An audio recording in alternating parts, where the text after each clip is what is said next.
અમદાવાદના એરપોર્ટ વિસ્તારમાં યુવતીની હત્યા કરી દેવામાં આવી છે। 22 વર્ષીય યુવતીનો હોટલના રૂમમાંથી મૃતદેહ મળી આવ્યો છે। સરદારનગરની હોટલ તંદુર પેલેસની આ ઘટના સામે આવી છે। યુવતીના ગળાના ભાગે ઈજાના નિશાન જોવા મળ્યા છે। ગળે ફાંસો આપી હત્યા કરી હોવાનું અનુમાન લગાવવામાં આવી રહ્યું છે। યુવતી સાથે એક યુવક પણ હોટલમાં હોવાનું ખુલ્યું છે। સીસીટીવી ફૂટેજ તપાસવા પોલીસે તજવીજ હાથ ધરી છે। એફએસએલની ટીમે ઘટના સ્થળેથી જરૂરી સેમ્પલ પણ કલેક્ટ કર્યા છે।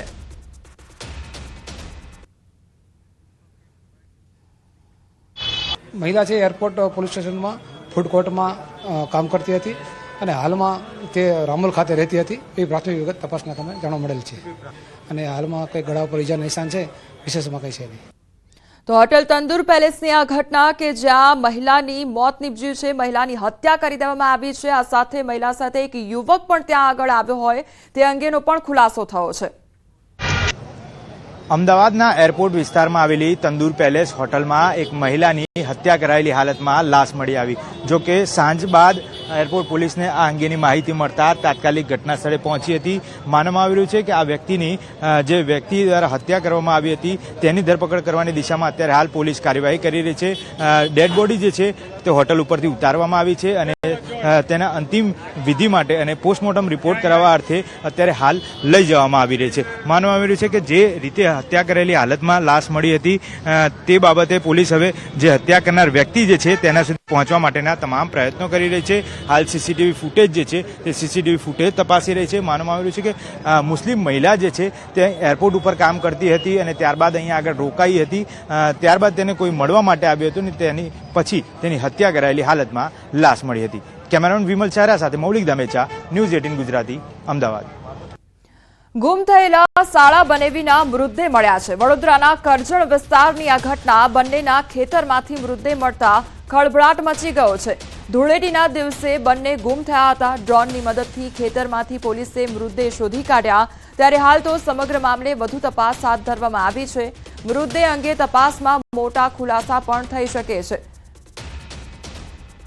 સંવાદદાતા હાર્દિક અમારી સાથે જોડાઈ ગયા છે। હાર્દિક, શાળા તેમજ બનેવી ગુમ થયા હતા અને હવે તેમના મૃતદેહ મળી આવ્યા છે, શું અપડેટ તેને લઈને? બિલકુલ, સમગ્ર મામલે જો વાત કરીએ તો ધૂળેટીના દિવસે શાળો બનેવી બંને જે છે તે ઘરેથી નીકળ્યા હતા, પરંતુ 2 દિવસ સુધી તેમને પત્તો ન લાગ્યો હતો, જેના કારણે પરિવાર જે છે ચિંતિત બન્યું હતું।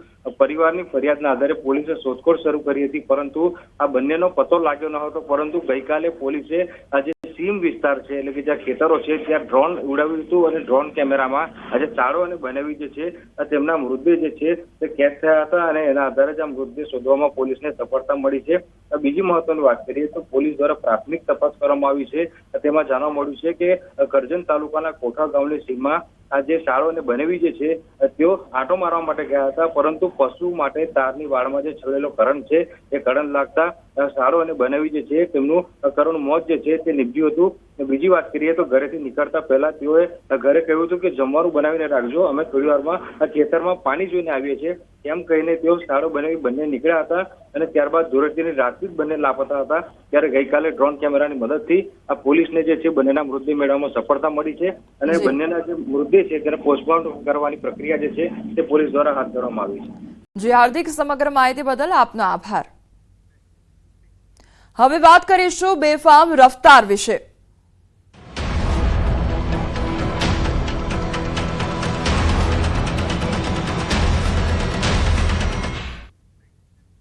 રાજકોટમાં વધુ એક હિટ એન્ડ રનની ઘટના બની છે। ધોરાજી બાયપાસ પાસે કાર ચાલકે અકસ્માત સર્જ્યો છે। કાર ચાલકે બાઇકમાં સવાર 3 લોકોને ઉડાડ્યા છે।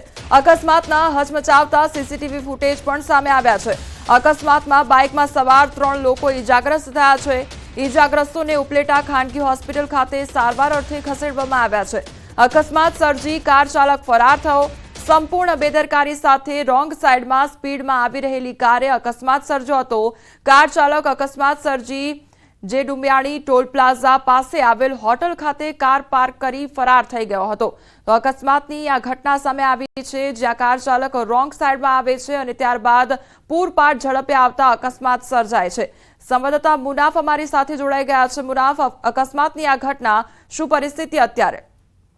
બિલકુલ કોમેન્ટ ચોક્કસ રાજકોટ જિલ્લાના ઉપલેટામાં હિટ એન્ડની રડની ઘટના સામે આવી હતી. ઉપલેટા ધોરાજી બાયપાસ પાસે મોટરસાયકલમાં ત્રિપલ સવારમાં ફિગો કાર ચાલકે હેરફેર લેતા અકસ્માત સર્જ્યો હતો. શહેરના જૂના પોરબંદર રોડ પાસે ભીમનગરમાં રહેતા મજૂરી કામ કરતા કાંતિભાઈ ઉર્ફે કાનુભાઈ આંબાભાઈ માણાવર 50 વર્ષની ઉંમર હતી અને તેની પુત્રી દીક્ષિતા તે 16 વર્ષની હતી, પત્ની હતી તે 48 વર્ષની હતી. તે ધોરાજી પરીક્ષા આપવા આવ્યા હતા અને જેમાં જે દક્ષિત જમણા ભાગે જે ફ્રેક્ચર થયેલો હતો તેના પિતા કાનુભાઈને ફ્રેક્ચર થયો હતો. આ તમામ સીસી ફૂટેજ છે તે સામે આવ્યા હતા અને તે ધોરાજી બોર્ડની પરીક્ષા આપી, જેમાં આજે 11 સાયન્સ ધોરાજીના એડમિશન લેવા માટે સ્કોલરશીપની માફીની પરીક્ષા આપવામાં આવી હતી. સંપૂર્ણ બેદરકારી સાથે રોંગ સાઈડમાં સ્પીડમાં આવી રહેલ કાર તે ફિગો કાર મોટરસાયકલ સાથે અકસ્માત સર્જ્યો હતો અને અકસ્માતના તમામ સીસી ફૂટેજ છે તે સામે આવ્યા હતા. હાલ પોલીસ છે તે હોસ્પિટલ પહોંચી ઘટના સ્થળે પહોંચી છે, તપાસ શરૂ કરી છે. જી મુનાફ, સમગ્ર માહિતી બદલ આપનો આભાર. રાજકોટમાં રફતારના રાક્ષસ બેફામ બન્યા છે. બેફામ કાર ચાલકે 3 વાહનોને અડફેટે લીધા છે. કારની અડફેટે 69 વર્ષીય એક વ્યક્તિનું મોત નીપજ્યું છે. માલવ્યાનગર મેઇન રોડ પર અકસ્માત સર્જો. કાર ચાલક નશામાં હોવાનો આરોપ અને કારમાં 2 યુવતીઓ અને 2 યુવકો સવાર હતા. ત્યારે અકસ્માત સર્જાતા કારમાંથી 2 યુવતી ફરાર થઈ ગઈ હોવાની માહિતી મળી રહી છે, જ્યારે 2 યુવકોને સ્થાનિક લોકોએ દબોચી લીધા હતા. માલવ્યાનગર પોલીસે બંનેની અટકાયત કરી આગળની કાર્યવાહી હાથ ધરી છે. તો રાજકોટમાં પણ રફતારના રાક્ષસ જોવા મળ્યા છે અને અકસ્માત સર્જો આ યુવકોએ અને એક જે વ્યક્તિ છે તેણે પોતાનો જીવ ગુમાવ્યો છે અને બીજી તરફ જે સામાન્ય લોકો હતા તેમના દ્વારા ઢોર મારવામાં આવ્યો હતો. અને બે બોયઝ હતા, 2 લેડીઝ હતી. લેડીઝ 2 ફરાર થઈ ગઈ છે અને બોયઝ અત્યારે અહીંયા હાલ એની કાર્યવાહી ચાલુ છે. મને એવું લાગે, આશંકા લાગે છે. હું સામે તરબોસી લારીએ ઊભો હતો. આ કીવાળો 100 ઉપરની સ્પીડમાં હશે. કાકાને એક્ટિવાને પાછળથી સીધી ભટકાડી દીધી. કાકા તો 90% ઉપર વહી ગયા છે. કારણ કે પોઝિશન જ એવી હતી, અહીંયા બ્લડ એટલું લાગ્યું ને હવે બેસુદ હાલતમાં હતા. કઈ દિશામાંથી ગાડી આવતી હતી અને ગાડી આથી આમ થતી હતી. શું આખી ઘટના શું હતી? ઘટના સીધી પાછળથી ભટકાવી દીધી. કોને અંદાજે ઉડાડી આવવાની શંકા? 3 જણા તો હશે. એક તો આ ભાઈ અહીંયા છે ને એક એને આગળ હતો, એ વહી ગયો. બરાબર. આ ગાડીમાં કોણ કોણ હતું? ગાડીમાં 2 જણ હતા, 2 લઈ આવ્યા છે અહીંયા. 2 છોકરી ઉતરીને ભાગી ગઈ. રાજકોટમાં ફરી રફતારનો કહેર જોવા મળ્યો છે. રાજકોટ શહેરના મોવડી રોડ ઉપર મોડી રાત્રે અકસ્માત સર્જાયો છે. આ કિયા કાર ચાલક છે તેમણે જે છે પૂરપાટ ઝડપે કાર ચલાવી હતી અને 3 જેટલા વાહનોને અડફેટે લીધા હતા. એક વ્યક્તિનું પણ મોત થયું છે.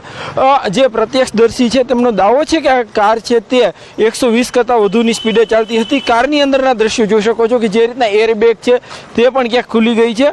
ખાસ કરીને જે રીતના જોઈ શકાય કે અંદર જે છે આ કારની અંદરની એરબેગ ખુલી ગઈ છે. એટલું જ નહીં, કાર પૂરપાટ ઝડપે જતી હતી. એમના કારણે જે છે કેટલાક વાહનો પણ અડફેટે આવ્યા હતા. 3 જેટલા વાહનો છે તે અડફેટે આવ્યા હતા. અત્યારે માલવિયા પોલીસ સ્ટેશન ખાતે પણ જે છે કેટલાક લોકો પહોંચી રહ્યા છે. ખાસ કરીને આ જે રસ્તો છે તે અહીંથી જે છે તે કાર પસાર થતી હતી. મોવડી રોડ છે ત્યાંથી આ કાર છે તે જે છે આનંદ બંગલા ચોક તરફ જતી હતી. પ્રત્યક્ષદર્શીઓએ જે દાવો કર્યો છે એ પ્રમાણે આ જે છે 100થી પણ વધુની સ્પીડે આ કાર છે તે અહીંથી પસાર થતી હતી. સામાન્ય રીતે આ રોડ છે અહીંયા જે છે કહી શકાય કે 50 જેટલી સ્પીડથી ચલાવી તો પણ અકસ્માતને આમંત્રણ આપી શકાય. ટ્રાફિકથી ધમધમતો આ રોડ છે. આ દિશા તરફથી જે છે મોવડી તરફથી કાર આવતી હોવાનું સામે આવ્યું છે અને આનંદ બંગલા ચોક એટલે કે આ દિશા તરફ જતી હતી. જે કહી શકાય કે આગળ જ જેટલા 3 જેટલા વાહનો પસાર થતા હતા તેમને વારાફરતી અડફેટે લીધા હતા. જેમાં એક વૃદ્ધ પણ અડફેટે આવ્યા હતા. એટલે કે કહી શકાય કે રાજકોટ શહેરમાં જે રફતારનો કહેર છે તે જોવા મળી રહ્યો છે. રફતારના રાક્ષસો બેલગામ બન્યા છે. ત્યારે ક્યાંક ને ક્યાંક સ્થાનિક લોકોમાં પણ આક્રોશ જોવા મળી રહ્યો છે. સ્થાનિક લોકો પણ માંગ કરી રહ્યા છે કે આવા જે શખ્સો છે તેમની સામે કડકમાં કડક કાર્યવાહી થાય. હાર્દિક જોશી, ન્યૂઝ 18 ગુજરાતી, રાજકોટ. વડોદરામાં હિટ એન્ડ રનનો મામલો સામે આવ્યો છે. રક્ષિત ચોરસિયાના વધુ એક સીસીટીવી ફૂટેજ સામે આવ્યા છે. સુરેશ ભરવાડ સાથે પ્રાંશુના ઘરે ગયો હતો રક્ષિત. 3 કલાક રોકાયા બાદ 3 મિત્રો બહાર નીકળ્યા અને પ્રાંશુ અને રક્ષિત બંને કારમાં બેસતા દેખાયા. રક્ષિતે જીદ કરતા કાર તેને ચલાવવા આપી હતી. સીસીટીવી સામે આવતા કેસમાં નવો વળાંક પણ આવી શકે છે. આ એ સીસીટીવી ફૂટેજ છે કે જ્યાં રક્ષિત અને પ્રાંશુ જોવા મળી રહ્યા છે અને તે ઘરની બહાર નીકળે છે અને ત્યારબાદ ગાડી ચલાવવા માટે જાય છે તો જે રક્ષિત છે તેના દ્વારા જીદ કરવામાં આવે છે અને તે પછી ગાડી ચલાવે છે અને ત્યારબાદ ત્યાંથી નીકળે છે। આખી ઘટના સીસીટીવી ફૂટેજમાં કેદ થઈ છે। આ બંને સીસીટીવી ફૂટેજ કે જ્યાં બંને જે મિત્રો છે તે પહેલા તો ઘરમાં એન્ટર થાય છે, પછી થોડા સમય બાદ ઘરની બહાર નીકળે છે। બીજી તરફના એ દ્રશ્યો કે જ્યાં બંને મિત્રો ઘરની બહાર નીકળે છે, રક્ષિત અને જે પ્રાંશુ છે ઘરની બહાર જાય છે, જે ગાડી ત્યાં આગળ પાર્ક કરેલી છે ગાડીમાં બેસે છે, રક્ષિત જીદ કરે છે અને તેને કાર ચલાવવામાં આપવામાં આવે છે। અરવલ્લીમાં વધુ એક ખેતરમાં આગની ઘટના બની છે। બીજવારના તણખા ઝરતા ખેતરમાં આગ લાગી અને આગ લાગતા ખેતરોમાં રહેલો ઘઉંનો પાક ખાક થઈ ગયો। 1 વીઘામાં પાક બળીને ખાક થયો તો આગના કારણે ખેડૂતને ભારે નુકસાન વેઠવાનો વારો આવ્યો છે। મેઘરજના કુણોલ ગામ ખેતરમાં આગની ઘટના બની હતી।